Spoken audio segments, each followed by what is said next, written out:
Jeshi la polisi mkoani Morogoro linawashikilia watuhumiwa 6 kwa tuhuma za mauaji ya mwanaume mmoja aliyefahamika kwa jina la Swea John Swea mwenye umri wa miaka 70, mkazi wa kitongoji cha Sokoine Ranch, kijiji cha Wami Sokoine, kata ya Dakawa, wilaya Mvomero, mkoani Morogoro.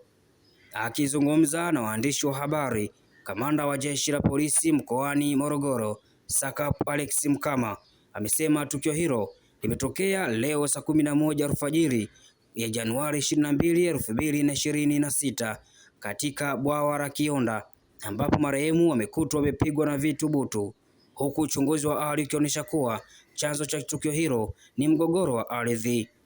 Kutoka Mvomero mkoani Morogoro, hii ni Ayo TV na millardayo.com. Mimi ni Jacob Sonyo. Jeshi la polisi mkoa wa Morogoro limefanikiwa kuwakamata watuhumiwa 6 kwa tuhuma za mauaji ya mtu mmoja aliyejulikana kwa jina la Swea John Swea mwenye umri wa miaka 70, mkulima mkazi wa bwawa la Kihonda.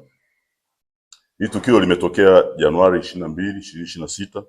majira ya saa 11 alfajiri katika kichaka eneo la bwawa la Kihonda, kitongoji cha Sokoine Ranch,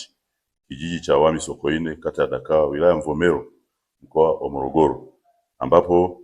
marehemu Swea John Swea, mkulima mkazi wa bwawa la Kihonda, alikutwa akiwa amekufa baada ya kupigwa na vitu butu kichwani na kikundi cha watu waliojichukulia sheria mkononi. Upelelezi wa awali umebaini kuwa chanzo cha tukio hilo ni mgogoro wa ardhi baina ya kikundi cha watu waliovamia na kuweka makazi kwenye ranchi ya Dakawa na wamiliki wa ardhi hiyo. Kwa sasa majina ya washtakiwa yanazuiliwa wakati uchunguzi unaendelea, lakini jeshi la polisi linapenda kutoa wito kwa wananchi